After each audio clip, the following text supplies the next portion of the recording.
And we are back. Couch Company Podcast. I'm John. With me as always, Tyler. Heidi-ho. Heidi-ho and a cup of joe. That's the same. Yeah, someone said that once. Probably. Right now. Yeah. Although, in another universe, Uh-oh. that is... We going down this No. I'm just saying that's route already? that's how you say hello. If you don't say that, you Sure. literally die. Yes. Or there's Heidi-ho another and a cup of universe joe. where you say that and you live. Yeah, like this one. Yeah. Yeah. Anyways, we're back Uh-huh. with in this universe, and things aren't looking very good. Oh, So we're starting on a negative note. okay. This is the first item I put on our agenda list today. Yeah, for the week. I've You got it looked somewhere. at it. Yeah. So anyone who knows me fairly well knows that for most of my life, I have equated the value of pretty much anything by converting it to McChickens. Yes. And I believe I've talked about this before on the podcast. Once or 20. To me, it's maybe the most brilliant economic strategy that anyone's implemented in the 21st century. Yes. So, for example, if you've been listening to us recently, I'm on the cusp of making a fairly large computer purchase, right? And it's like, well, back in the day, I would be like, wow, this would be 5,000 McChickens. And it's like, geez, I could feed a village for a year with 5,000 McChickens. Probably not. But like I could get How big's the village? 300? 300 people? Is that a village size? I have no concept. Pretty big village. It's a big village. 100? I would say like, So there's 365 days, 100. 300, I guess. Yeah, like it's a I don't know villages. I've never lived in a village, so I can't really tell you how keep big talking. they I are. wonder if the internet can tell us what's a standard village size. Yeah, sure it can. So it's like 5,000 McChickens is a lot of McChickens. Like that's a Yeah. McChicken a day for the next 10 years. Villages have, on average, 400 people. Oh, wow. Split Yeah. the difference. Interesting. That's a McChicken, not for the next year, for the next almost 2 years? 365? So it's like Well, what do you... 5,000 McChickens, a McChicken a day. You're Is that not- 10 years? Well, what are you talking about? If I have a McChicken a day Yeah. and I have 5,000 in reserve. You have 5,000... Yeah. Yeah, oh, you're not feeding a village, though. No, I'm just feeding myself in I the was gonna scenario. say, you're giving everyone 12 and a half McChickens. Oh, that's what that... Yeah, so I'm you get- giving everyone 12 McChickens for the village? You give everybody one McChicken a month, basically. Well, so I could feed a village for 2 weeks? Yeah. A week? Yeah. Can we say a week? Yeah. Anyways, that's a lot of McChickens. Yeah, it is. All right. It is. But That's a lot for you, it's That's still a lot of McChickens. you're set. So, I mean, 5,000? oh my gosh, 5,000. You're doing it by 365. Yeah, if I have one a Yeah, day. you would eat 13 a day. Oh my God. So you're fine. So it'd be 13 years? 13 years if I do do one a day? Yeah, one a day. Yeah. Okay. So that's what I was trying to figure out. I wasn't even close. Anyways, here's the point of this tangent. Uh huh. Is it a tangent if we start with it? No, because we haven't. Here's the deviated. point of this. Maybe the village thing. Here's the point of this. Okay, good. The McChicken, I just went to McDonald's the other day, and it is $3. 3 even. It is $2.99. Ah, The McChicken is $2.99. This is maybe the biggest travesty in human history. times 3. It was $1, Yeah, dude. yeah. That was the baseline. When they moved it up to $1.50 or whatever, that was a crime. Yeah. They should have been thrown in jail, eaten, McChickens discarded. Okay. They don't get McChickens. Oh. Because I they got have you. The sinned people against humanity. Yeah. And now they have the audacity, the gall, Yeah. the gusto. No. Eh. To make a McChicken $3? Inflation, man. $3. Big inflation. This is disgusting. Yes. This is Oh wait, the appalling. McChicken or the McChickens price? are great. Oh, okay. Do you like McChickens? They're okay. I think they're delicious. They're fine. The They're lettuce is a little awesome. much. I always used to get a Big Mac meal, and then you just get a McChicken because it's it's $1 more. you know. Well, now it's $3 more. It's crazy. And I still got one because I have no moral compass. Sure. And life has failed me. Yeah, well, this is why they keep increasing moving them up. Yeah. I know, because people are going to keep buying it. And it's like the value menu. Like the cheapest thing on the value menu is like $2 or like $2.50. Yeah. It's like, this is disgusting, dude. The value menu used to be like 50 cents. You want to hear something disgusting? Oh, yeah. How many points do you have on your McDonald's app? About 3,500. All right. Because I just cashed in. You just cashed in McChicken. Yeah. All right. You want to see what I got? I want to see what you got in your. Do you never cash them in? No. They expire, dude. Do they? Yes. Holy God, dude! How often do you go to McDonald's? Every Wednesday. Yeah. Click on them. They expire. How do I see? Let me see. They expire for. Click on the points. I did. Okay, let me see what screen you're on. I'm on. Oh, that's my history. Yeah. That's it. That's all. That's. Let me see. You're not showing your phone. Do you have embarrassing things on your phone? No. Well, yeah, but that's view history. View history. Top rate. Yeah. This is great there you go. material. Oh, it does. Tell you expires, no. dude.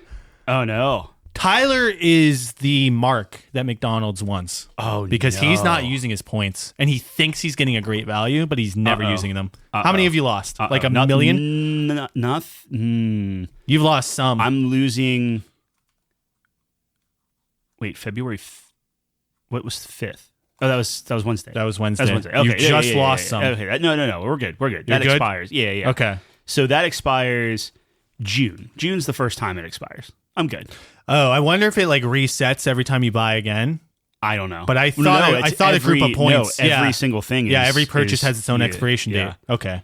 Cash your points in. Yeah, I have 26,000 points. PSA to the audience: cash your McDonald's points in, unless you were morally objecting to the McDonald's app, in which case you cannot cash your points in. But I assure you that you getting the McDonald's app does not affect any cashier's life. Can I cash in multiples, or can you only cash in one per order? One per order. So I could get. You have free McDonald's for the next infinite Wednesdays, probably. Well, no. Well, it depends on what you're looking for. But I have 4 quarter pounders with cheese. That's what you get? They're free. Yeah, for 24,000. For what? It's 6,000 per. Oh yeah, but I think you can only get one per order. Yeah. So it's like the next month you can get a free quarter pounder, which is pretty good. On Wednesdays, I take Penny to my mother-in-law's. Yeah. And it's like, I'll just, because like then I got to go home and I have to be online for work and everything, and I don't want to make coffee and stuff, so I just get like a little, egg McMuffin with the little. Oh, you're just getting breakfast. I love I get breakfast. That all is breakfast. I did not eat anything else. No wonder it's so breakfast. many points. Their breakfast is expensive. Their breakfast is expensive, and they're once a week, which I only go once a week. Mm-hmm. There's a coupon that doubles the points. Oh, yeah, that's why. Yes. And then you use none of them. And I use none of them. Yeah, but I got to use them before June, so that's the thing. Yeah. So the McChicken being $3, I think we're on a bubble. I think there's a bubble here, and I might be. Now that I'm thinking about it, I might be that one guy. Okay. Michael Blueberry, I think his name is. That's it. Who, Blueberry. Yeah. No, I think it's just Blueberry. Just Blueberry. I was going to say Blueberry Pie. I think it's just Blueberry. Okay. And he's the guy in The Big Short that knew the housing crisis was coming, and he shorted it. And I might short the chicken market because there's a bubble. Okay. Or something. Sure. Dude, it can't be $3. It can't be $3. It can't be $3. What's the only way that goes down is if either the quality or the size goes down. Sure. Here's what's going to happen. Here's what's going to happen. People pay. You're exactly right. People pay as long as the consumer pays for it. Yeah. It will be $3 or more. They're going to. Is a 4-piece nugget still? The 4-piece nugget is on the value member. It's $2. Yeah. It's above $2. It's like $2.50 for 4 nuggets. Yep. That's insane. Don't quote me on that, but kind of quote me on that. Here's what's going to happen. Okay. They're going to make McChicken sliders. Oh, yeah. That will be the $1. Yep. And then everyone's gonna love it. Yeah. It's a McNugget on a mini bun. It's $1 per slider with one pickle. Yeah. Which is all you really get anyway. And they're gonna cheer from the rafters while McDonald's is sitting there on their bag of money, laughing at us, saying these fools. Yep. If only there was a champion who remembered when the McChicken was $1. Wiping their butts with the boardwalk Monopoly piece. Yeah.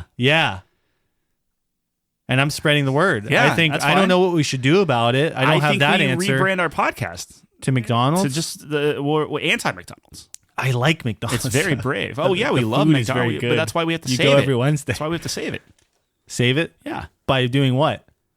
By making them go back to the good McChicken. I wish they did. It makes me very sad that the McChicken's not $1. I thought I could live the rest of my life with the McChicken as $1, and I had to come to the realization that there's a couple of things I realized. One, change is inevitable. Two, the sun will explode one day and consume everything. That's what they say. I think it's true, but maybe not, because I don't know anything about the sun. Yeah, we do. Look, people guess. Yeah, but it's like, good guesses. There's what do you call that? Educated guesses? There's educated guesses. Sure. There's a lot of math behind that. Like, you like apples? Yeah. Good at math? That's a Good Will Hunting reference for those out there. I never saw it. Anyways, yeah, that makes me sad too. I don't actually know what makes me sadder that you haven't seen that movie. I think that's like my second favorite movie of all time. No. Yeah. Really? I love Good Will Hunting. Oh. Okay. It's a story about a guy. Yeah. Who's smart. Yeah. One might say wicked smart. Wicked smart. And it's a great movie. It has everything. It has love. Robin Williams? It has betrayal. It has Robin Williams. Yeah. It has laughter. It has apples. It has Harvard. Okay. Math, probably. It's a great movie. Sure. Yeah, no, it's excellent. I like Matt Damon. It's a feel-good movie, too. Yeah, he's all right. Yeah, Matt Damon's in my top 3. Top 3 actors? Yeah.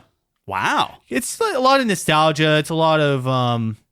I really like him. And I like almost everything he's in. So Matt Damon's above Tom Hanks? Oh, yeah, I think. Whoa, here we go. Oh, my Tom Lord. Hanks overrated. Wow. No, he's not. But he's just not one of my favorites. Look, okay. It's too easy. It's too chalk for you. Yes. Yeah. Yes. Okay. I got you. Yes. I got you. Yeah. Look, Tom Hanks is one of the greatest actors, if not the greatest actor of all time. Yes. I will put that on the table. Mm-hmm. You see it there sitting on the table? I see it there. It's sitting right there. Yeah. Pristine. Glimmering. Yeah. Whatever. It's just, I don't want him in my top 3. Who's your top 3? Brad Pitt. Okay. Leonardo DiCaprio. Sure. Matt Damon. Now you might be saying, but John, that's almost as chalk as it gets. And I'd be saying, fuck you. Brad Pitt, I think, in the top is, I think he is... I love Brad Pitt in everything he's good. in. Yeah, I agree. And I think Leo is maybe the best actor I've ever seen. Him or Hanks. Yeah. Which, put them together and Catch Me If You Can. And it's exactly, just, dude. What a fantastic movie. Ah, man. So, like, Denzel... I do like Denzel a lot. Denzel a lot. He might break top 5. There's a world where you tell me he's in the top 5. I like Robin Williams. I mean, now that we're talking about Robin Williams, everything that guy's in, he's incredible. Mrs. Doubtfire, Aladdin, Good Will Hunting, Dead Poets Society. I mean, go down the list. This guy is generational. I'm trying to think of, like, we just got done. What did we just? Oh, we freaking watched. If you ever heard of The Good Place? With Ted Danson and stuff. Yeah, Ted Danson. So he made a new one called The Man on the Inside, which I I actually think is better than The Good Place. And we're just watching it, and like the entire time, like, Ted Danson's a pretty good actor. Yeah, like he's good. Oh, yeah, he's very good. I love him on Curb. I think he's one of the. I didn't know. He's like the foil kind of. But he looks completely different on Curb. I know. Yeah. He's a good actor. I really like. He's not in my top 10. Watching Shrink. Yeah. Or Shrinking. Yeah.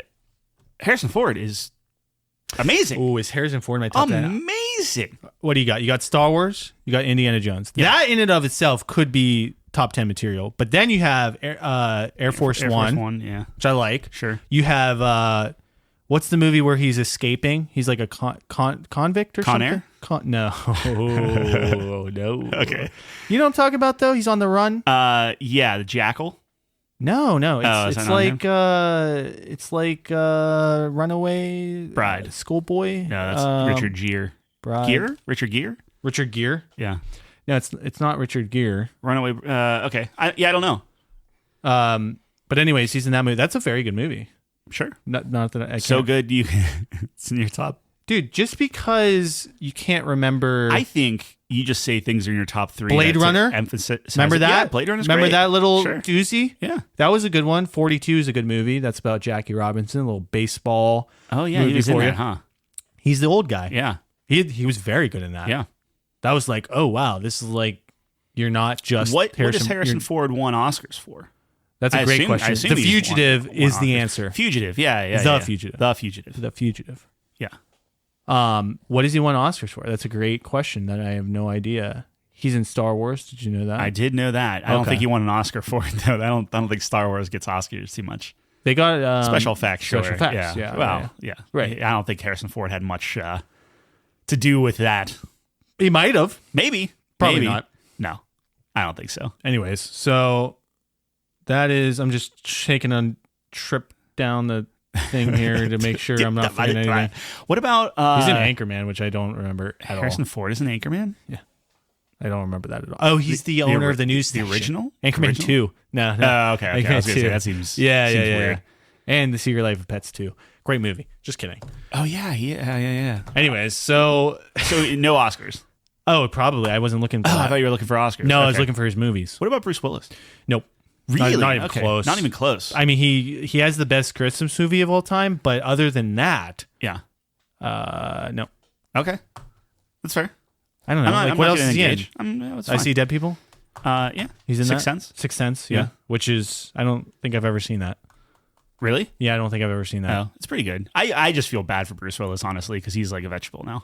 Yeah, that is like sad. He sold sad. his rights. Likeness, yeah. Not his rights, but his likeness, yeah, which is, that was weird. Harrison Ford came out and was like, hey, look, you don't need AI to steal my soul. You just get Troy Baker to do it. Yeah, that's a great point. Like, yeah, it's good. So video games are just the future. Yeah, I guess. Yeah. I would have to figure Morgan out what Freeman my top... is up there. Yeah. He's great. I think I would put Denzel over Morgan. Not to out of all the African American actors, but I would put Denzel up there. I think Samuel L. Jackson is overrated. So like, however you like, yeah, I wouldn't say that. I'm not saying that he's a good actor. I just typically don't enjoy him in what he's doing. Really? Yeah. Like I loved him in Pulp Fiction. It was a Pulp good, Fiction's good great. role and stuff, and like there are good things. But the one basketball movie he's in is very good. Sure. Coach Carter, I think it's called. Okay, where he's a basketball coach that teaches children. Yeah. I'll see your Coach delusional. Carter, and I'll raise you a Remember the Titans. You know what I mean? Remember the Titans is. And look, I'm not trying to fight you. But that's Denzel. I'm just telling you. Denzel's great, dude. American Gangster is my favorite Denzel movie. Yes. And that's maybe in my top 10. My favorite Denzel movie is The Bone Collector. Ooh, yeah. Yeah. Have you seen The Bone Collector? Yes. Okay, I didn't know if you were just humoring me. Very good movie. I like The Bone Collector a lot. I forget about that one, though. It's very good. I understand that. Yeah. But there's a lot. How do we get on this subject? McChickens led us down the path of something. Uh-huh. And then actors. Oh, okay. So it's just bridge. I said Good Will Hunting for some reason. I don't know why. That's my fault. It is your fault. But I think it was a good convo. We had to lift it up. You were so depressed with the McChickens, we wanted to say, hey, what are some here's some great achievement actors in film. Yeah. Maybe we do a top 5 actors one day. Maybe that's a top 5. But I mean, that's a hefty list, though. I mean, we'd have to be prepared for that. Yeah. Do you split actors, actresses? Do you go down that path? Why would you do that? I don't know. Do you call actresses anymore, or do you call them actors now? I think I call them actresses. Am I not supposed to? I don't know. Didn't the Oscars change that? Maybe not. I don't know. I don't keep up with the Oscars too much. Yeah. I didn't even watch it this year. I did see... Was it the Oscars that just happened, or was that the Emmys? No, the Oscars just happened. Yeah, so I did see Kanye show up, and oh, really? And he had his girlfriend, and then she took off her coat. Did you not see this? No. Your face reveals that you've not seen this. She took off her coat, and she was completely naked. What? She was completely naked, but technically not, because she had like a pantyhose over her whole body, and she was pretty much completely naked. The funniest part of that is that I'll show you right now while I talk to the audience. Okay. The funniest part of that is She's like you'll see her adjusting her pantyhose. That's Hose. Pantyhose? It's one because it's over her body. Yeah. It's a pantyhose. That's what it's called? Is a pantyhose? No, I'm just making it up because this is so preposterous that no one's ever done this before. That it's like the craziest top 5 Oscar outfits. It's a top 5 Oscar outfit, and you'll quickly see why that is. I thought it was. It's not that I thought it was fake. Even it was like I just couldn't believe what I was watching on my Twitter feed. And this is crazy. Bill Belichick, that's his girlfriend. Sure. Like she wasn't even born when he won his first Super Bowl or something, which is crazy. Yeah. Anyway, sorry. She is a smoke show though. Anyways, how much money? He has a lot of money. He has like the most Super Bowls as a coach. Yeah. Hey, they might be in love. Who knows? I didn't say they weren't in love. Yeah. I'm just pointing out that she's with each other is what I mean. I'm pointing out that she's young and hot. I don't know what you're insinuating. That she is using him for his money. I think that's a bad thing to say about someone. Look, man, I was canceled the moment I talked about the whole actor-actress thing, so it's fine. I had no idea that was even a conversation. I could be wrong. That doesn't make any sense to me. I thought it was. Here we go. You just say actor. Yeah, this is it. This is excellent. So, okay. Anyways, yeah. So he shows up. The interesting thing about this too is I read later that he wasn't even invited, which is hilarious. Wow. Yeah. Wait for this. Yeah. Getting that weird. Oh, she's just like straight up. Oh, she's naked. She's naked, dude. He's on the red carpet and she's just sitting there naked. And you hear the one reporter who's like, "Oh." Yeah. Who is that? Like, why? It's his girlfriend. I'm not good with popular people. I think she's a model or something. I don't know. What? She's got a smoking body though. Okay. And then goes to, this is wait, what? This is what's his name? Ben Affleck. Yeah. Just depressed and miserable. Yeah. Anyways, so that was the only Oscar thing I saw. That's a lie. I saw Jaden Smith wearing a castle. Look that image up. That's you know what? Now that I have X up, I have power. I can't.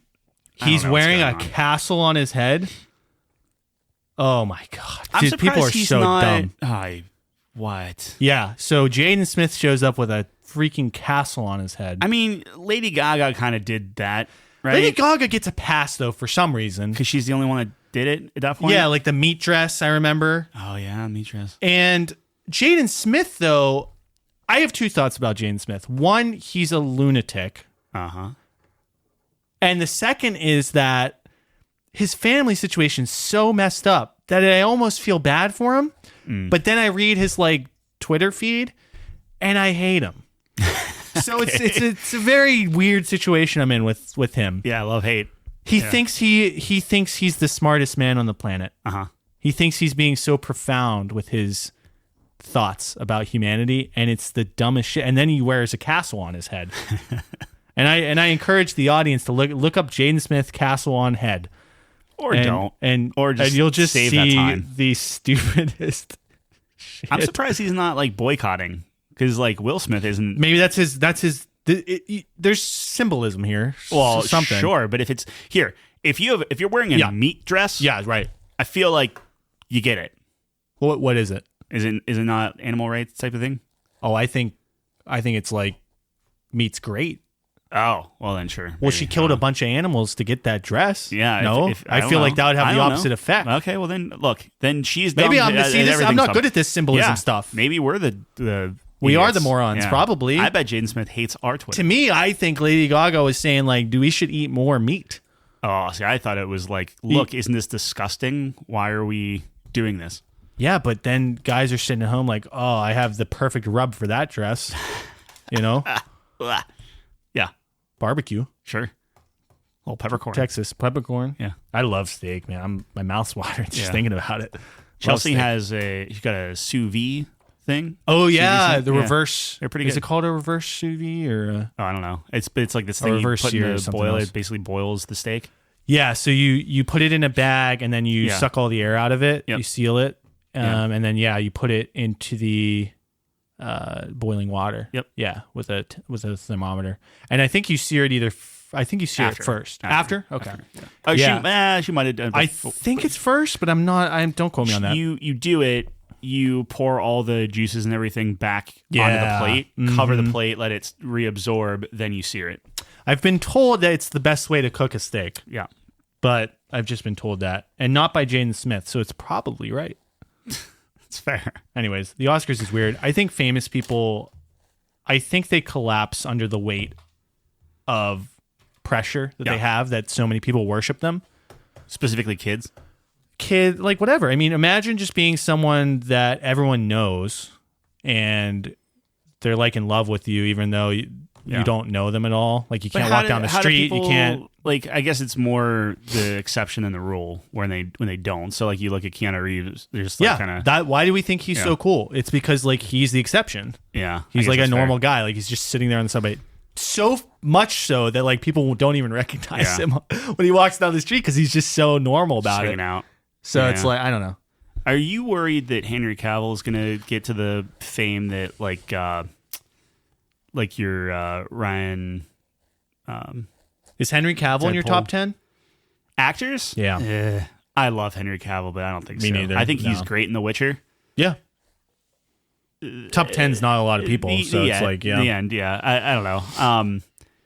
But Ryan Reynolds got so popular, people started kind of like turning a little bit on him. The Rock got so popular, people started kind of turning on him and stuff. So I'm worried that Henry Cavill is going to get down to that point. There's a point where you get enough power and money and fame that it breaks you.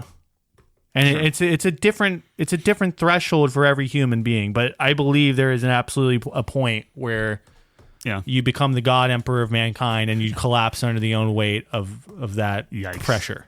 Yeah. That was a 40K reference, by the way. Well, it's also a kind of Mistborn. Oh, really? Ish. There's a God Emperor? Also kind of Dune-ish? An Emperor. Yeah, kind of Dune-ish. Kind of Dune? Yeah. I really liked the Dune movies. Yes. I thought they were very well done, and we've talked about them on this podcast. Yes. But I'm excited if they do another one. I don't think they've announced it. They will. What's his face? He's a good guy. He's an up-and-comer. Timothy Chalamet. Chalamet, yeah. I think he's pretty good. Yeah. I think he's got some potential. He was okay in, like, Wonka. Yep. What about Hugh Jackman? Hugh Jackman's good. Not in my top 10. Yeah. Ryan Reynolds is not in my top 10. No. Margot Robbie is in my top 10, maybe. For actresses? Yes. Okay. I love her in Wolf of Wall Street. Sure. She was good in Barbie. Sure. She was great in... what is the movie I was watching the other day? Have you ever seen... Not Your High School Movie or something? I forget what the title is. It's like Chris Evans and she's in that. And I was like, no way. This is like a while ago. They were like young. Yeah. I was like, that movie's kind of funny, but kind of horrible. You know, Henry Cavill tried out for James Bond.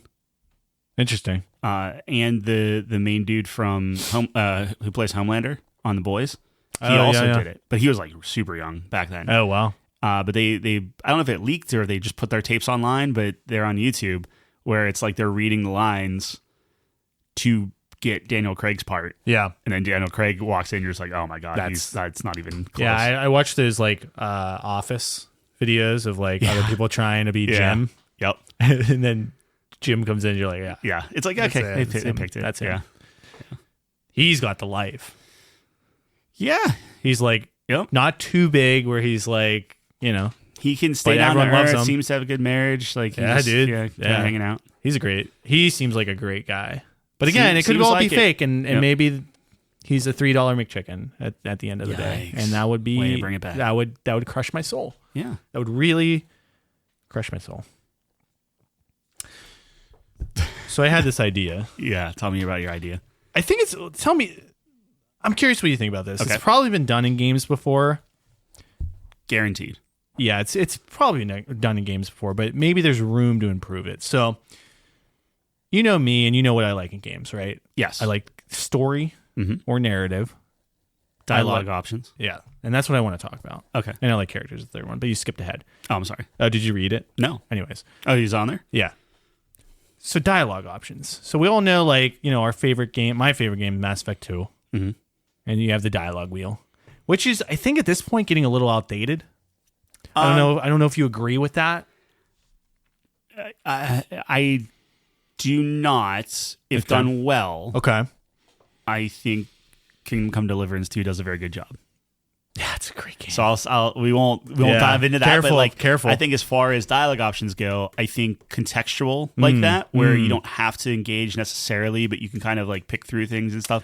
I think they do some good things with it.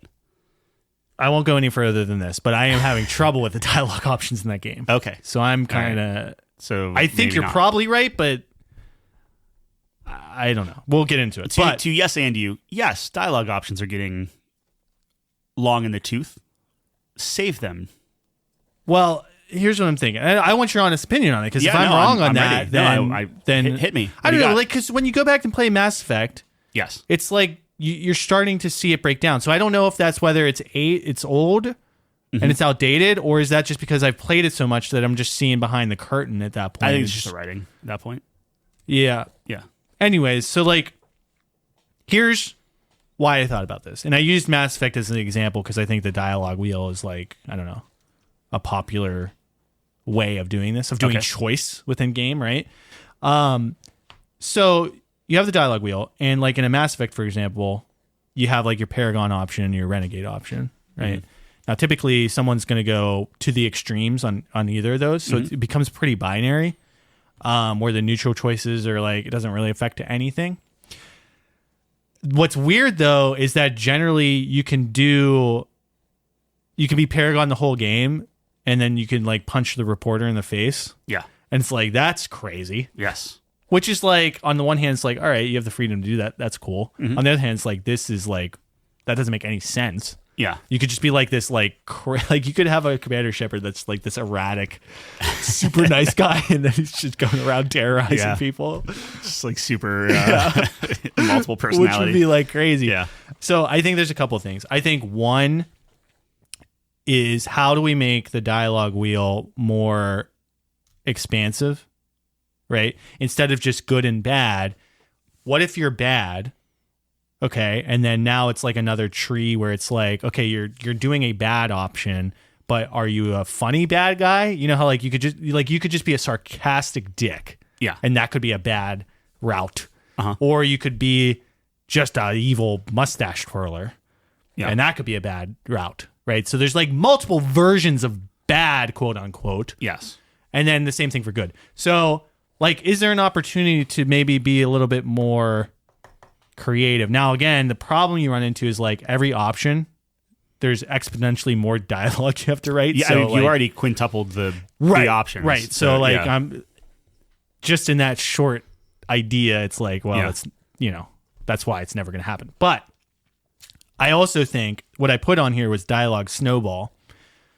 And I think they do this they definitely do this in RPGs, where it's like, the more good options you pick, you unlock more good points. And then you can get those good options. Right. Like, you actually have a Paragon response. To me, I think it'd be more interesting is like, if you pick more whatever options, like funny options or whatever, you're trying to be funny or whatever, then your dialogues are actually changing, where all of your options start shifting more into that. So let's say you're trying to be funny guy.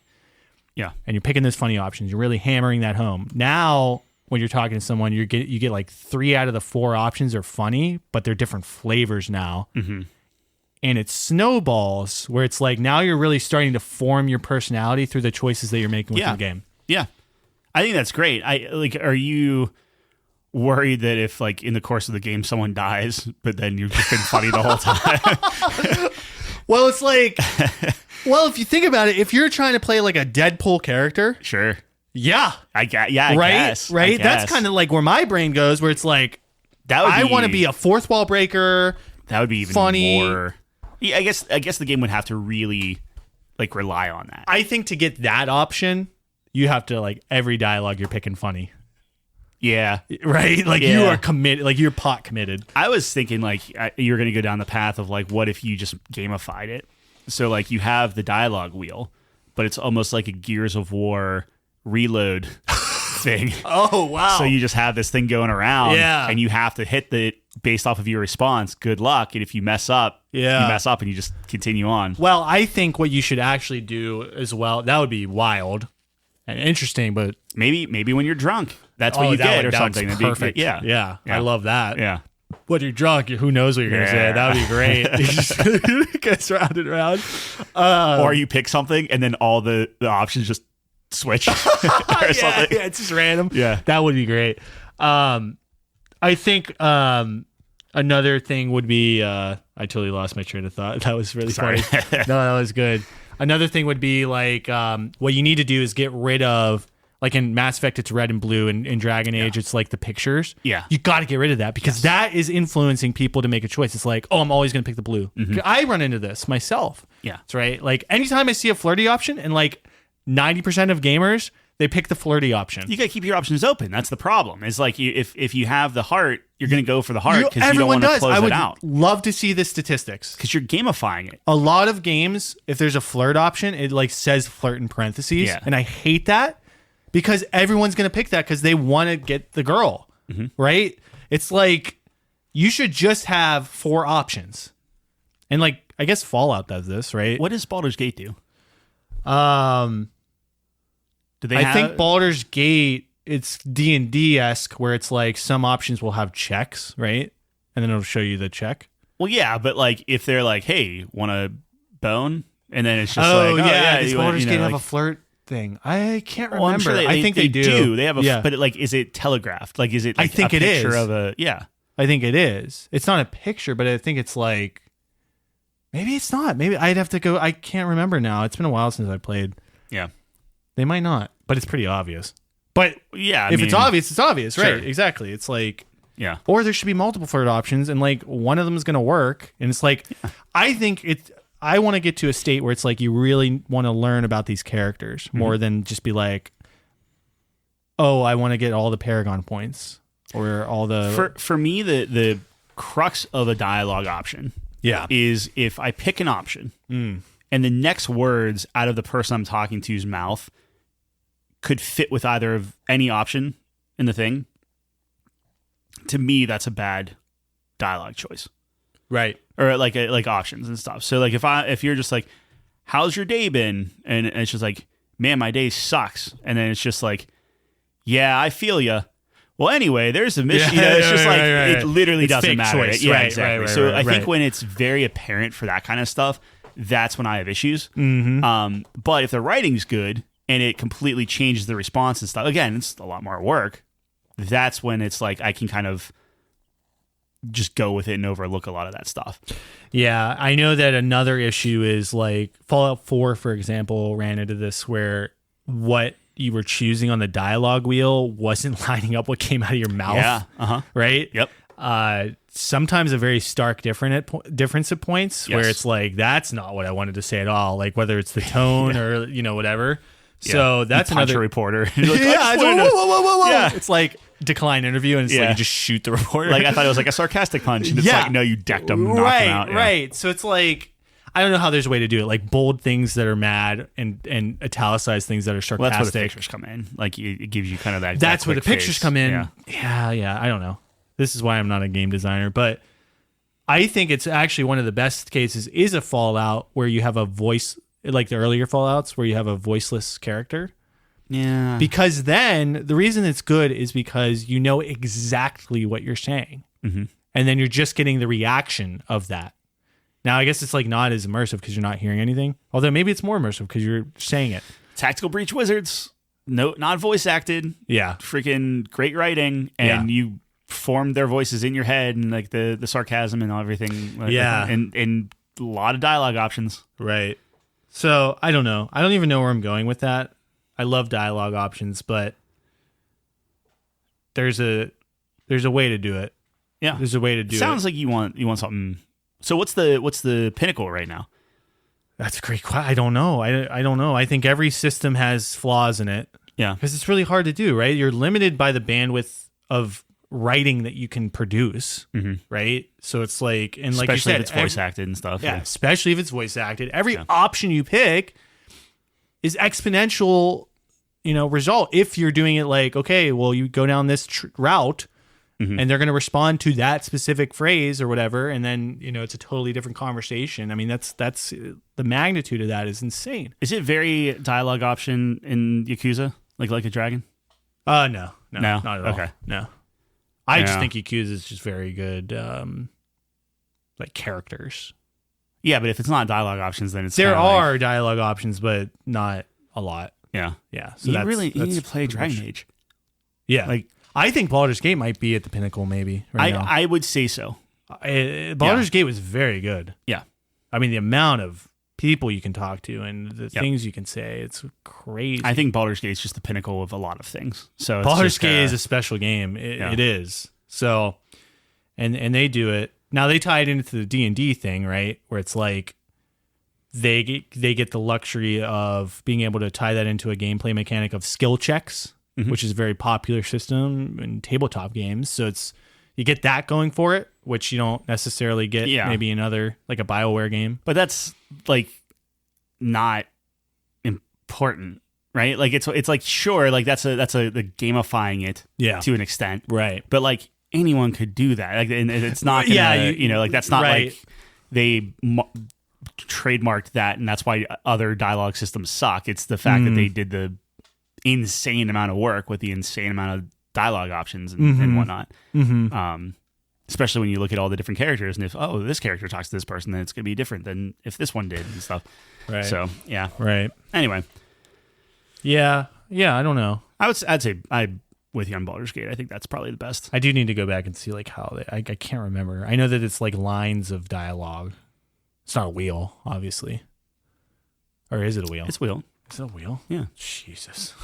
Well, maybe not. I thought it was lines. I thought it was, if it's enough, for it could be putting on as both many sides. hours as I put into that game, you think I would know. I think it's on both sides. I'm thinking a lot of Dragon Age right now, so maybe I'm off, Dragon Age is a wheel for sure. Well, yeah, it's Mass Effect. And you have the Renegade Paragon system in Mass Effect 5, so we'll see where that's going. People are very, very low on that game. Mass Effect 5? Yeah. Dude, I have no hope at all. Yeah, here's gutted the team. It's under 100 people. And it's like, all right, we're just going to go.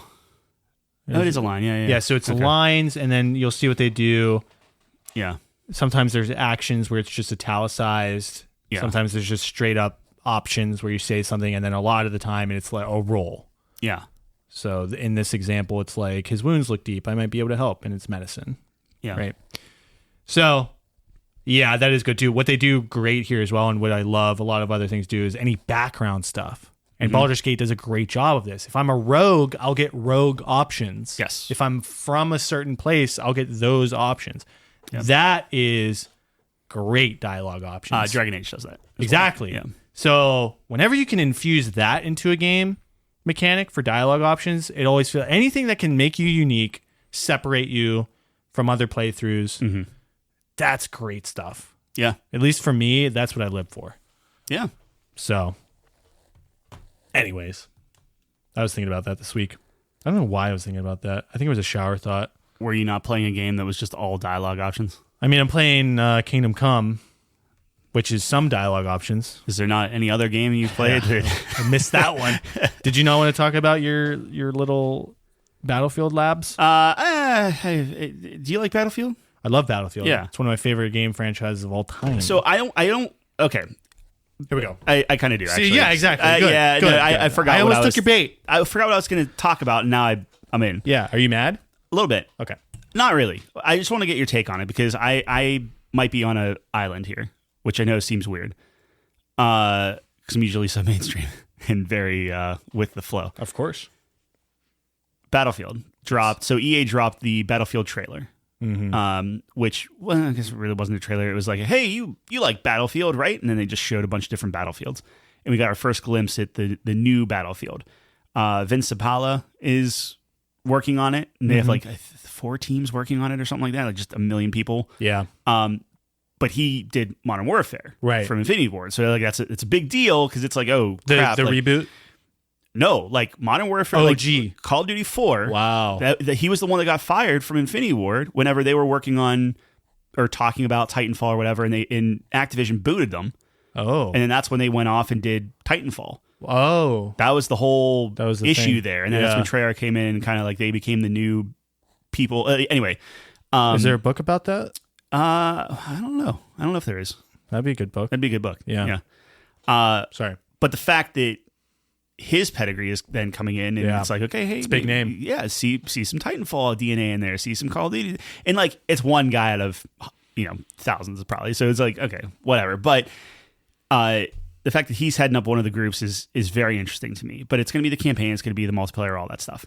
All that being said, the big thing is Battlefield Labs that they were talking about, which is essentially we want the players to come in and play and give us feedback and basically beta test the heck out of it and all this stuff. And it's like, yes, okay. On one hand, you have games like Baldur's Gate, which does it, and they changed things and they come out with this game and it's very well done and players are helping shape that. Yeah. I get that. Right. For Battlefield, and maybe it's just because EA has been so scummy, for me, part of it's like, okay, like, are you like where have your gameplay testers at? Like, are you gonna like pay people to give feedback to help you create this thing? Because in my mind, I'm looking at this as like, okay, you get the feedback, you put something out, and then it doesn't perform, and then what? You're just gonna blame the players, right? Like where does that fall into? Yeah, and this similar to whenever they were doing Beyond Good and Evil 2. I don't know if you remember this, when they were like, oh, and players can like design stuff for us and stuff, and you can put it in the game. It's like, so you just get free art from people. Like, it's just like, it's this really weird. I don't know why this, because literally Baldur's Gate did this. Every early access game does this. Right. But for a game like Battlefield, where they just got done saying how many hundreds of people they have working on this project, to then say, yeah, but you guys are really good to control it. Either one, you're not going to be able to shift to like the player base, or it's going to be so many cooks in the kitchen it's never going to like work. I don't know how I feel about it. Like, it feels weird to me. I guess is my thesis. I think I agree with you, and the point I agree with most is it's a trust issue. I think is what it comes down to. At least for me, EA sucks. Yeah. Cock. Okay. All right. So it's like they have destroyed us in the past so many times. Yeah. That it's like, you're telling me that now you're going to listen to players, you're going to give us what we want. Now, there's the whole issue of like, free labor and stuff. I think that's a separate conversation. But to your point, a Larian game, a Baldur's Gate 3, a Divinity, Original Sins, whatever, they have mastered the model of the early access, in my opinion. Right? Just a small chunk of the game. Yeah. They make updates. Like, so much so that the early versions of Baldur's Gate 3 didn't have dice rolling. Oh. Right? Interesting. Did you know that? Oh, but it did, but not physical. Not like physical. You didn't see it.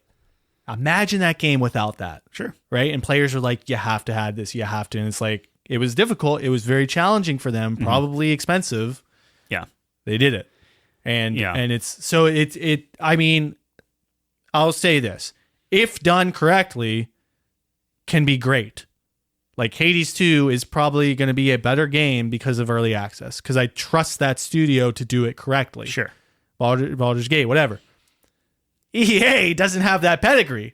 Yeah. So they're trying to do, like, in my mind, it's like, oh, these games, this is what they're doing these days. They're doing the early access. We get people to play it. We'll fix some stuff up. In their mind, they're like, we're doing what the cool kids do. But to your point, probably it comes down to them being too large, I would imagine. Not being able to be agile enough to make changes the way the players would want. Like, players want big changes. I think it's a safety net. Like, the thing that I am having an issue with is, and who knows, maybe it is like Battlefield Labs, maybe it's free, right? And maybe you could just download the client and play. Right? Who knows, man? You don't think so? Who knows? Diablo ain't free. If you want to play on like the test servers and things like that, you got to buy the game and then get on the test server. Oh yeah. So like, in my mind, it's like. But would you get the game for free after it comes out if you bought the labs? Then is that what you're saying?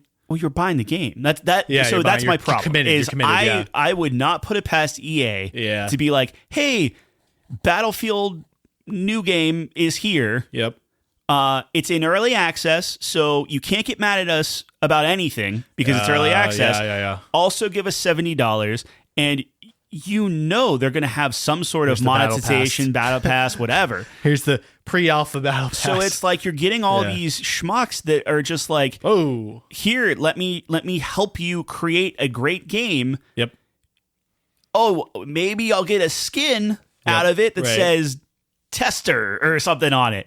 But it's like, how about you give people games, or how about you give 20% off, or how about you make it free so you can actually like put your money where your mouth is and like have these open beta. I mean, even Monster Hunter at least is like putting out betas where you can like try it, and demos, things like that. And again, look, maybe Battlefield Labs is free, and maybe you can jump in and do that stuff. I would sure probably hope not so. because even the other games we mentioned weren't free, right?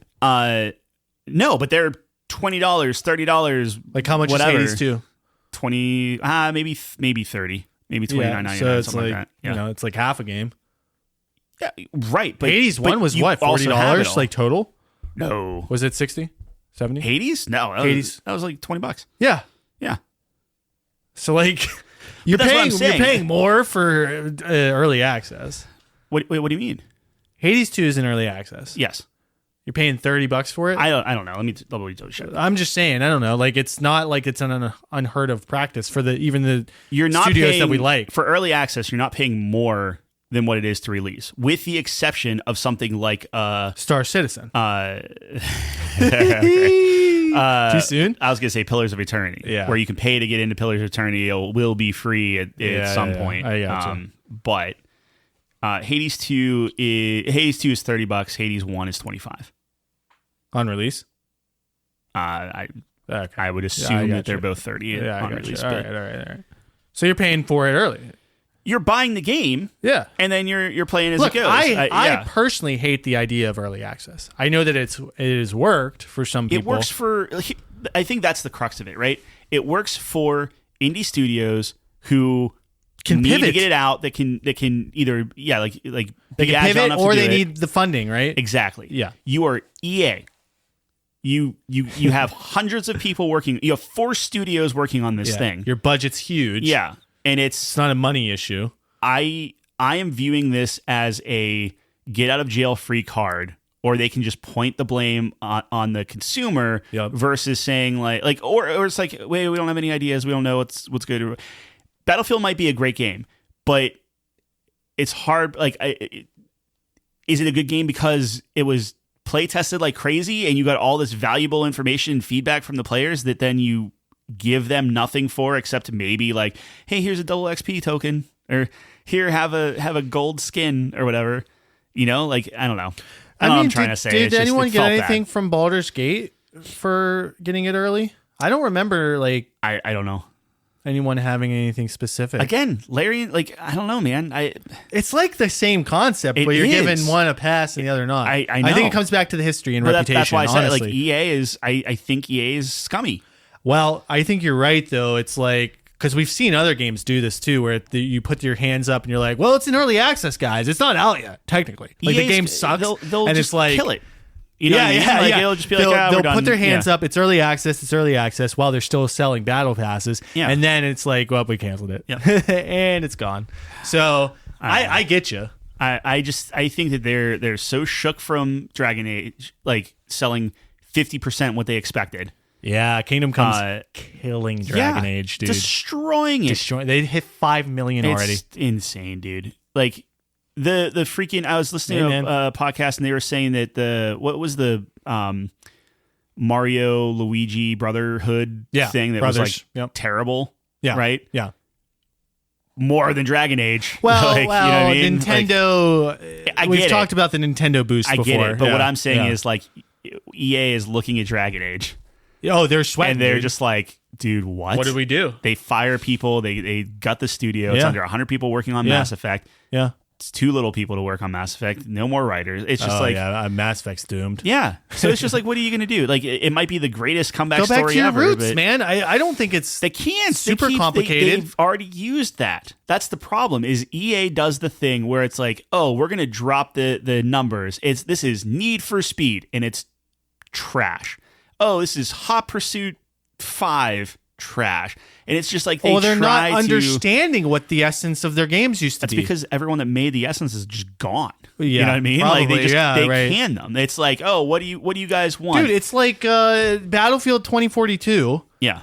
Everyone would get on that and play Battlefield 3 and Bad Company 2. Like those were the servers that were popping off. Yeah.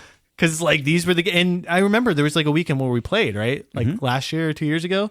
Yeah, and we're last like, year. Yeah. These games are great. Yep. Still. Yeah. Hold up. The sound design, the physics, everything. Yeah. It felt so. It's like, oh yeah, no, we're not crazy. We're not. It's not rose tinted glasses. It's like these games used to slap. Yeah, but now it's like, oh, it's the biggest map you've ever. It's like we don't. They're focusing on the wrong thing. They're not getting the fundamentals. Yeah. They're not getting the fundamentals. Wild, man. When you're talking about a shooter, the gunplay. Yeah. Needs to be crisp, dude. It needs to feel great. It needs to sound great. Like if you don't have that, I don't care how large the map is, how crazy the classes are, what's, like you can have anything in the game. Yeah. How beautiful it looks. Just getting airdropped in tanks whenever you want and doing it. It's just like, it's not, It's just like your priorities aren't right, I guess. I don't like, know. what was the last thing that EA did well? I like Dragon Age, but it was not critically. Yeah, it's just like consensus. Yeah, like you could say maybe what's their like Battle Royale. What was their maybe a better question is what was their most successful financially? I mean, FIFA, right? Like so you can't. But that's a casino. Exactly, but that's what I mean. Is like it's just like I don't think they know. They're scumbags. Yeah. So FIFA being good. FIFA, sports games make me sad. Sports games make me as sad as the McChicken. Yeah. Maybe what? No, I'm probably not being fair. Where it's like I think Battlefield Labs sucks before it's even out, before you even know what it is. When someone treats you like garbage for so long, Tyler. Yeah. You're eventually gonna stop giving them the benefit of the doubt. I just don't know why you need everyone to do that. Wait, like if this was like the first game, like Baldur's Gate 3 was more or less like something different. New. Yes, true. This is Battlefield like 15. But to be fair, Larian does that for all their games. Absolutely. Yeah. They also give away free updates. There is zero monetization. Yes. And they support the thing for a year after, where it's like, oh, hey, here's 24 new classes. Here's all these, or 12 new classes or whatever. But it's like, here's all these updates. Here are these expanded relationship things. Here, the skeleton has tits now. I don't know. Like, I didn't see that one. That was only a mod thing after they Did got you like install 1,000 that one? things. I didn't. I don't have the game installed. I don't know. It's just like I do not trust EA not to make sure that their like monetization is in place before the game is like, this is good. You know what the answer to your question was? College question? Football 25 was humongous. Okay. Sure. But that's another sports game. So we're not counting that. Yeah. So let me sorry, did you have a point to finish before I read off the most recent game? I don't trust EA. That's all. I think they're a bad company. I mean, I always think of like someone made that graphic of their logo, but instead of the A, it's a poop. Yeah. And I'm like, yeah, that sums it up. Like when you were rated the worst company in America, when they are like truly evil companies in America, that's wild. Yeah. You heard the one company that's blowing up right now, Planter or something, and they're like a military. Sure, it's wild. Yeah. Anyways, sure, but EA's worse. Yeah. All right, latest games: Sims 2. I guess a remaster, or Sims 25th anniversary, which I think there's a lot of flack around that right now. Mm-hmm. Dragon Age, Sims 4, Life and Death. I guess that's a DLC. NHL 25. All paid though. Like, you know what I mean? Yes, like that's the thing is like all the content in there is like you got a nickel and dime everybody. Have they ever released something for free? Of course not. until it's like 15 years Mass later. Effect 3 slideshow? Yeah. That was free. That was great. Let's take a theory. Let's take a beloved theory that makes sense. Yeah. Put something out for free, squash it, destroy everyone's dreams. Yeah. Or let's make it where if you buy the game like pre-owned 20 from years later. GameStop, you still have to give us $10. Yep. The scummiest move, I think, to this day. Yep. NHL 25, FIFA 25, or FC 25, which is FIFA. What are these, like top earners or These something? are the last games. Okay. So it's sports, Madden 25 sports. And again, you know how I feel about all these. Yeah. I think that talk about scummy practices. College football 25, F1 24, Tales of Kenzera, Zao. Sure. That game, the platformer. Yeah. That didn't do well. The poor man's Prince of Persia. Yeah. Sims 4 for rent. I don't even know what this is. Rally car racing, UFC, FC 24, FC Mobile, Immortals of Avium, Bomb, Sims 4 DLC, Jedi Survivor. Probably better financially, but released in a horrible crappy state. Yeah. PGA Tour, Road to the Masters, Wild Hearts. I don't even remember that game. That's the Monster Hunter like. Flop. Didn't perform well. Yeah. And then, I mean, that's the most recent ones. Yeah, that's wild. I mean, what's the last good game that they had that's not a sports game? If you consider like the sports games like good, which I don't, but they're financially good. Titanfall 2. That's like 15 years ago. I know. That's Anthem. Here's the thing. Anthem was good. Like it had good bones. Right. It felt good. Division, right? And- that was them. No, that's Ubisoft. And instead of fixing Anthem, like they went out and they were like, "Oh, it's going to be Anthem 2.0. We're going to do this." And then they're Right. like, "Oh, this costs money. Never mind." And then, Yep. So like In the they tubes. said that. Yep. A bunch of people bought it, myself included. Where I'm like, "Oh, they're gonna make good on this. They're gonna like boost this. I'll get it when it's like $5 or whatever." And they just and I'm part of the problem in that point, where everyone bought it, and then they say, just kidding, we're not gonna do that. And now they're doing the same thing with their Battle Royale game, which I can never freaking remember the name of it. Apex Legends. Apex Legends. So That's popular. it is, Or was. but they keep getting flack for how expensive all their costumes and monetization is. Right. They keep getting flack on they did the thing that all Battle Royales are doing now, where it's like, we're gonna go back to whenever this first reset the map. Yeah. It's just like, okay, whatever. Sure. You have no new ideas. Got it. Correct. But then they also said, oh, it's going to be 2.0. Not anytime soon. Well, hold on. Not anytime soon, but we're going to really make it good. Uh-huh. Okay. Yeah. Like, it's just empty promises. Yeah. So then when you tell me, oh, we're going to take your feedback for this Battlefield game, it's like, all right, well, unless the Battlefield game slaps when you put it out, Yeah. I don't think community is going to make it like night and day different. I don't know. I am right there with you, man. Like name something in Call of Duty or Battlefield that everybody agrees on. You know what I mean? Like, the right. shotgun's OP. Oh, the Yeah. SMG's OP. Oh, the sniper's OP. Oh, this map sucks. This map's great. This map sucks. No, this one. It's Yeah. like, okay. So right. the two options are either they try to listen to everybody and it's just going to be trash because they don't know who to listen to and they just Right. swirl around in this vortex of like internet trolls. Yep. Or they just don't listen to anybody. And then what was the point? And then you still can blame the players of like, well, we listened to your feedback. Here you go. They really didn't. And then it's still crap.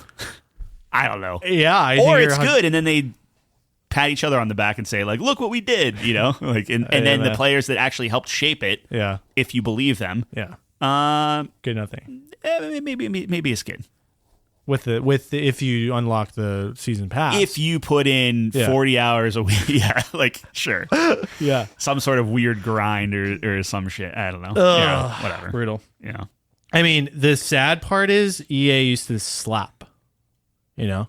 Sure. EA used to slap. And it's like I'm going down the list here, you know? Here's the thing. All you have to do is call this new Bad Company 3. That's all you have to do. And like, you immediately get everyone in. Yeah. I can't believe they haven't. But I think that they're scared. I mean, remember Army of Two? Yeah. Army of Two was not super great. Nah, I have fond memories of that. But they had Battlefield. Yeah. They had Burnout, which was great. Yeah. I never really got into Burnout, Dead but Space. I appreciate it. Yeah. which is good. Yeah. You know what? I guess Dead Space might have been their last decent thing they put out. But again, a remake. So it's like, remake, yeah, you're not, I don't know. They have Dragon Age, right? Yeah. Probably not anymore. They have Mass Effect. Dude, you're not going to see a Dragon Age for a decade. Medal of Honor. I mean, all the Medal of Honor wasn't games. even that good. Like, Medal of Honor just kept getting worse and worse the more they played. Like, but I'm saying that at some point it was very good. Yeah, back in... That's what I'm saying. 2000s. They used to slap. Yeah, they used to be... Yeah, dude, the reason they got to where they are is because they were the company, man. Yeah. When you were playing in the early 2000s and you saw an EA logo, when you heard the guy say EA, it's in the game, you're like, this is going to be a banger. That's all the sports games. But dude, the sports games used to be sick. They used to be awesome. Madden used to be the best game. Yeah. That's why it's so big. People would only buy that. Like, that's the thing that they bought every year. Yeah. And back then, it was a competition. 2K Sports competed with them. But sports games are dead because they're not. I mean, they're very much lucrative, but like, they're going to be lucrative no matter what. So like, well, it's disgusting. I've been down this rant before, but when you have one company that owns the rights to a particular league, it's there's no competition. Right. There's nothing. To be fair, they did lose the Star Wars license, which is good. Great. Yeah. And how many better Star Wars games did we get out of that? Not really. Yeah, we have Outlaws. And that was okay. Outlaws is good. Yeah, it's okay, Ubisoft actually. With Star Wars skin. You know, it'll pay off. Yeah, maybe. I don't know. Dude, all I want is a football game. Like, you ever play FC Manager? No. Football Manager? Yeah, I know what you're for talking soccer. about. Yeah. Great game. Sure. If I had that for American football, I mean, that's like my dream. Yeah. It's like my dream. Just let me be a GM of the New York Giants. Sure. And you would never see me again. I'd be gone. It'd be awesome. But I'll never get that. That's not even a hard thing to do because it's like, that's all like algorithm and simulation but it's stuff. New. That's the thing. It's like, if they have to make something new, correct, or they can just print the money, same engine they've been using for the last 10 freaking years. I like, on one hand, as a company, I don't blame them, but on the other hand, it's like, no, I don't believe you with your Battlefield Labs and the thing. Like, that's what I guess rubs me the wrong way. Like, if you had some goodwill, then I think that's the deciding factor. And maybe I'm a hypocrite, but I think you have a point. Yeah, at least. Sorry, I wasn't even going to talk about that. And then it's like, I think it was important. I could smell it. Yeah. So the opposite of EA would be a small indie studio. And in this case, jump over the age. It's a weird name, but yeah. It's an interesting name. I shouldn't say weird. Yeah, interesting. Created this game called, it's a sequel, Citizen Sleeper 2. There's more to the title, and I don't remember what it is. It would be Starward Vector. Exactly. Obviously. Couldn't have said it better myself. Yeah. So we got our second review of the year. And I know that our friend Jeff is going to click off at this point because he's playing it right now. Yeah. So quick shout out to What Killed Jeff. Check him out on Twitch. I was watching him play this a little bit. He's playing on the hard mode, and God bless him for that because that sounds like a nightmare. Yeah. It's like permadeath and stuff. It's like, nah. Yeah. Tell me about this game because I played the first one a little bit. Is this your type of game?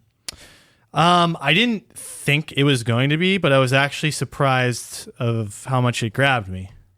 And not what you'd think. So, let me start with the premise. Why did I play this game? One, it has a mighty guy on OpenCritic. Yes. He's standing there, the wind's blowing his cape, he looks like a Chad. And I can't help but play games when he's just standing on it like that. It's one of the greatest. It's red, you play it. It's one of the greatest stamps of approval. So that was check number one. Check number two was it's on Game Pass.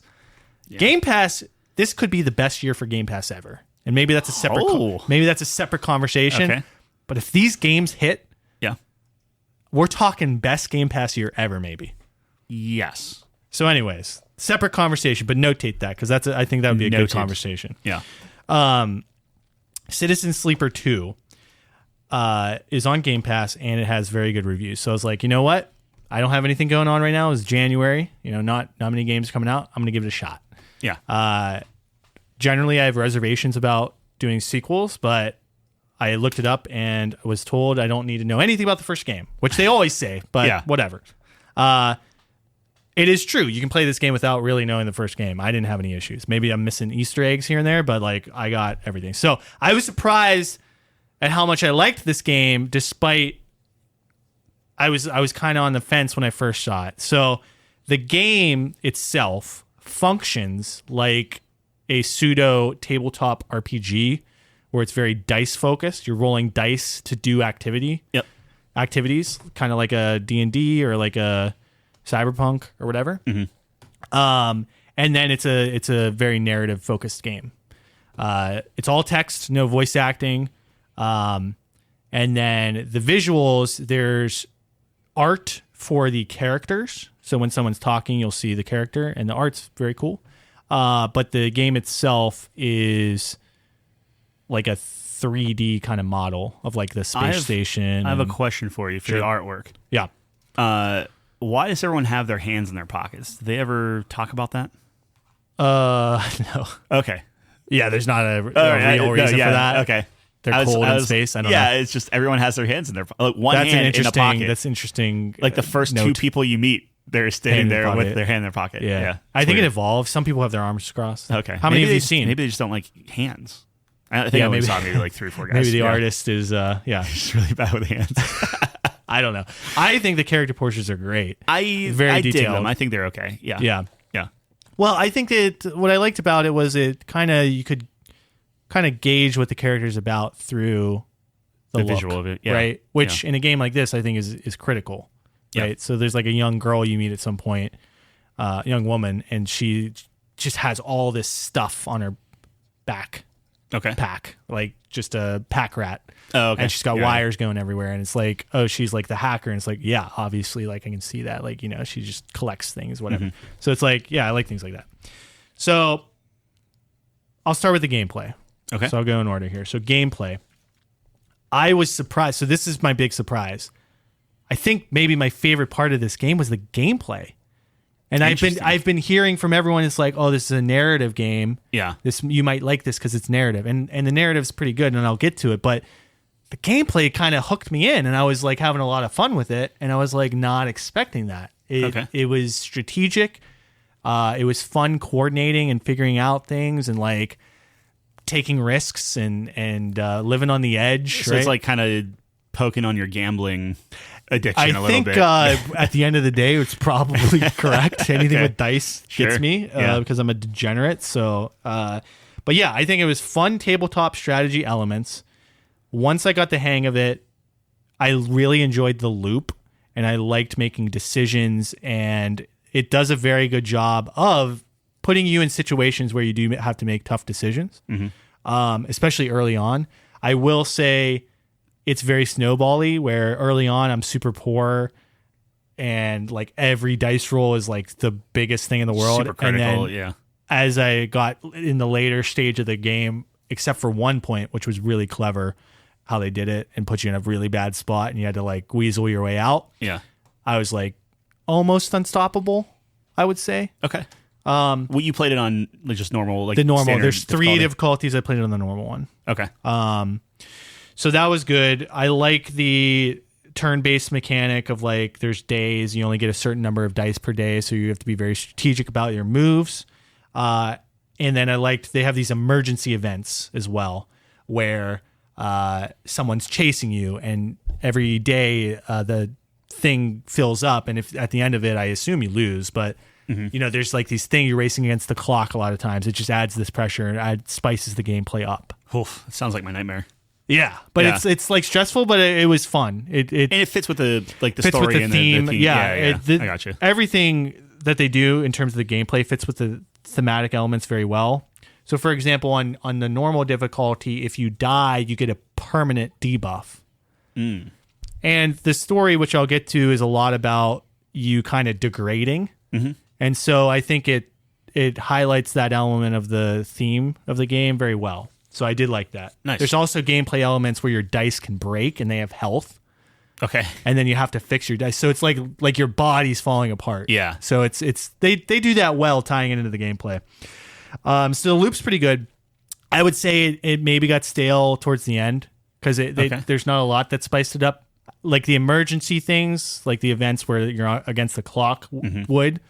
But other than that, it's like you start to feel what you're supposed to do. And like by the end of the game, I was slinging dice. Like I knew exactly what to do. So it's like just you're the same, going through the same motions, making the same decisions. Yeah. By the end of the game, I was like ready to be done. Okay. I kind of had that feeling. Like I was satisfied, but I was like, do you know how long you put in? 15 hours. 15? Which is a little bit more than how long to beat said, but not a lot of people played it and logged it in how long to beat. So those numbers. Okay. Vary. Yeah. Because I think they were saying like 4 hours for the campaign. Well, yeah, which is not possible. Yeah.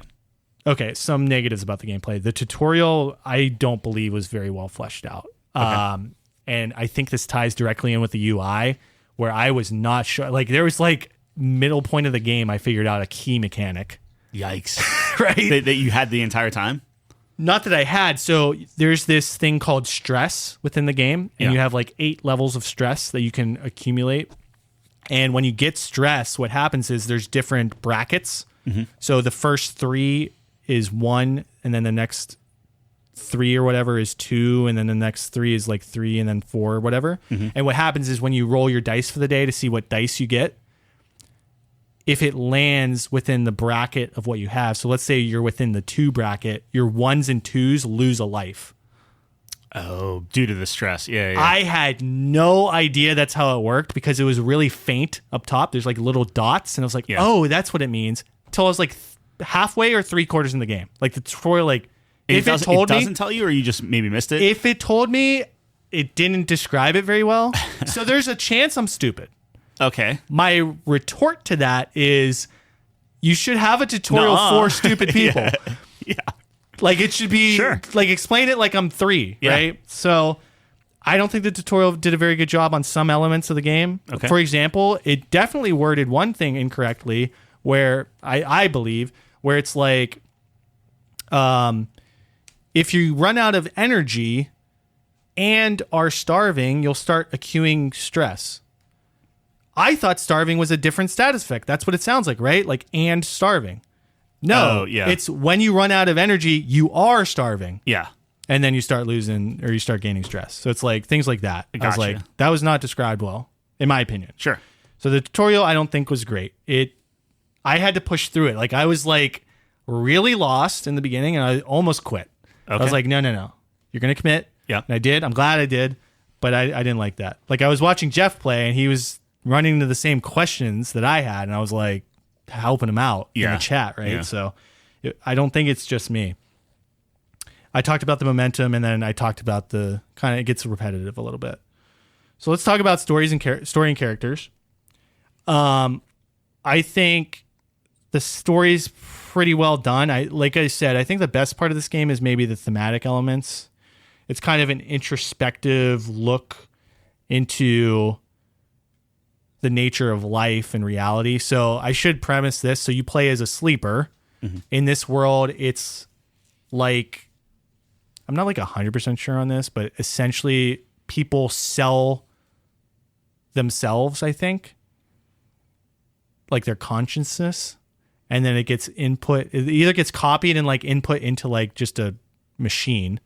Mm-hmm. So it's like this breathing machine that's different than the person, but you have like all the same like thoughts and stuff, like controlled by them. No, so it's not. So they have their own free will, but they're kind of like enslaved essentially. Interesting. Okay. So you escaped, and that's like the story, and then like this guy's like hunting you down. Yeah. So it's like this kind of crazy thing where it's like these contracts where you sell your likeness almost. Mm-hmm. And then because in the story, in the lore, it's like this is how they circumvent AI laws. Oh, because I got you. I got you. Like super AI or whatever, or like whatever. So that was interesting. I think the world is pretty cool. It's I describe it as kind of like a Cowboy Bebop. Jeff disagreed with me, but the reason I say that is you're like in the fringe of space. And you're hearing about this big conflict that's going on. You never see it or anything, but you're like a scrapper. It's very like, you get your ship, you get your crew, misfits. I kind of see it. I don't think the style's the same, but that's kind of how I describe it. But yeah, I like the premise. Like the sleeper's interesting, and the whole game's kind of about you're not a human, right? So you're like trying to relate to them, but you're like pseudo human, where you still have thoughts and feelings. like you have thoughts and feelings as if you're a human, but you're a robot. And so you're interacting with these people, and your existence is just much different because since you escaped, there's like this, I should add, there's like this thing that you have to take, like pill or something, that just keeps you functioning. Yeah. So you're degrading the whole time. And that's kind of the premise of the game, is escaping and then like making sure you don't die. Yeah. Figuring out a way to reboot yourself or whatever. There's a wide cast of characters. They're each very unique, I think. I don't think it gives it enough time to flesh out these characters super well, though. I think it's a cool premise, but we never, like, they didn't have their own unique mission. I mean, some of them did. Like, some get a lot more time than others, and so that wasn't handled very well. And then tying into the gameplay, you only use your crew when you're on specific missions. Right? So when you're on the space station doing like objectives, it's just you. Yeah. And it's like your crew does nothing. So like I would say 50%, maybe more of the game, your crew isn't doing anything. And then you can only bring 2 of them on a mission. So there's like some people I like hardly ever used. Do you think that's why they didn't have their own missions, is you didn't use them enough? Or it's just like I missed it? Yeah. I don't believe so. I mean, I guess it's possible. I think I did a lot. Okay. So I mean, like I said, some of them do have their own missions, I should say. So that's not a totally accurate statement, but some are way more in depth than others. Do you have to pick and choose like who you are focusing on and things like that? Yeah, you pick and choose who your crew is going to be. There are some missions though where you're locked into specific people. Yeah.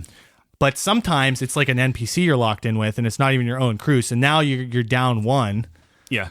And I don't know. So that was a negative for me as well. But I guess what I'm saying is like it's not because you have this kind of like doomsday clock or whatever. It's not like you can like take your time and do everything. Oh yeah, right. Yeah, like right. So is this like if you replayed it, do you think that it would be like a different, like you could kind of weave through it a different way, or is it generally? No, I don't think there's depth. Okay, I don't think there's true depth, and that's my opinion. Maybe some people would disagree with that. Yeah. Like you get a fair amount of dialogue with your crew and stuff, but to me, it wasn't enough to really understand them on a very deep level. So it's fair. I don't know. And you said this is not voice acted. This is all not voice acted. It's all text. I think the writing's very good in terms of like you can tell that they're writers. Very descriptive, and they have to be because there's like no art or anything. Right. There's like a 3D rendering in the back and then a character portrait. Yeah. It's like a really simplistic 3D rendering. So right. So it's like there's like no visuals in the game really. But I do think, and I'll get to it, it is carried in a couple other ways. The only other things I'll add is I think in the beginning you're getting chased and then it kind of falls off at one point and then there's like no threat. So the countdown then is not just... It's like halfway through the game where you're getting chased. Oh, okay. And then you start getting so good that like being chased doesn't really matter because you're finishing things so quick. Yeah. And then a couple things happen. There's one mission in particular where things really spice up and I like died and it was interesting and it was like really cool. And then at the end of the game, actually, I thought the ending was a huge letdown. The final encounter was like, wait, that's it? Interesting. Yeah. So I was very let down by that.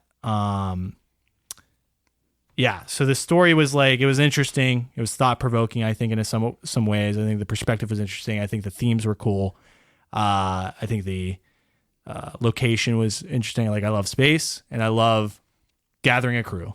I mean, that's like right up my alley. Right there with you. Right. Yeah. So, but is this, there's a lot of games that do that, a lot of things that do that. And this doesn't rival those in my opinion. Gotcha. Okay.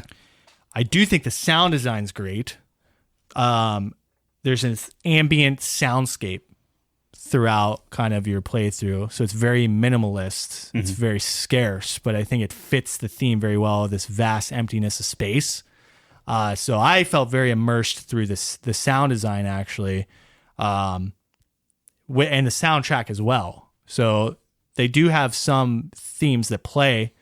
It's very sparingly, and I think it's in very great moments as well. Like at the end tune was pretty good.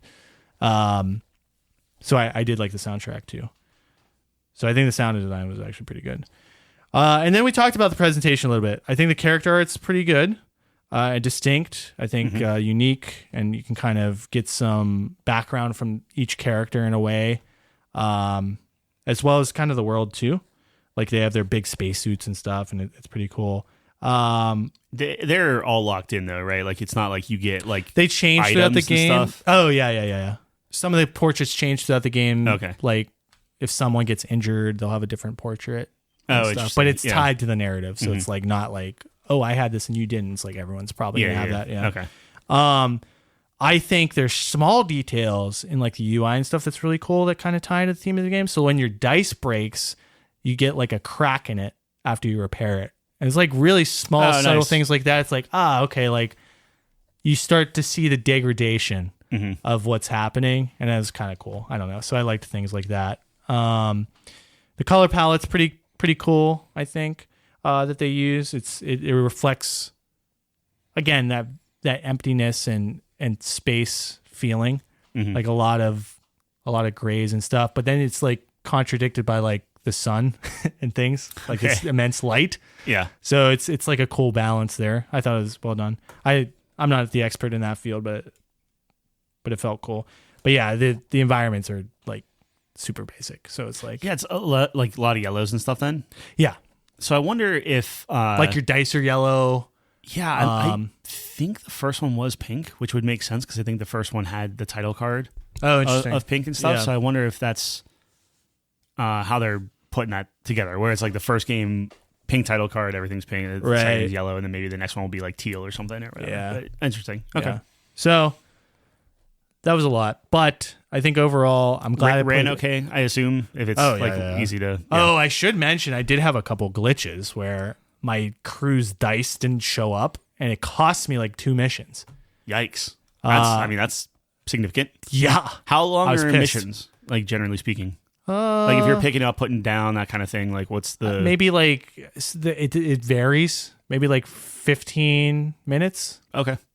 Maybe less sometimes. It depends how big the mission is. If it's a big story mission, maybe around there. If it's like if you're doing like a contract, maybe less. Maybe like 5 and is to that 10. based off of like a day?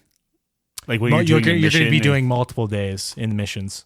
Oh, okay, interesting. Yeah. All right, but the days go quick. Yeah, you have like 6 dice you use, and then okay, right. All right, So I'm with you. It goes quick. You. So yeah, I did have a couple glitches. I did find though if they don't load in the dice, you just exit the game, come back in, and it worked. Okay, but it was annoying, and it cost me like a mission or two. Yeah, it's a rough way to learn. Yeah, so that was a negative. All in all, glad I played the game. It was a little bit unexpected of how much I enjoyed the mechanics of it when I got into it, but not perfect. I think it has an 86 on OpenCritic. I would actually go like 82. Okay. I think it's a solid silver game, and I'm glad I played it. Yeah.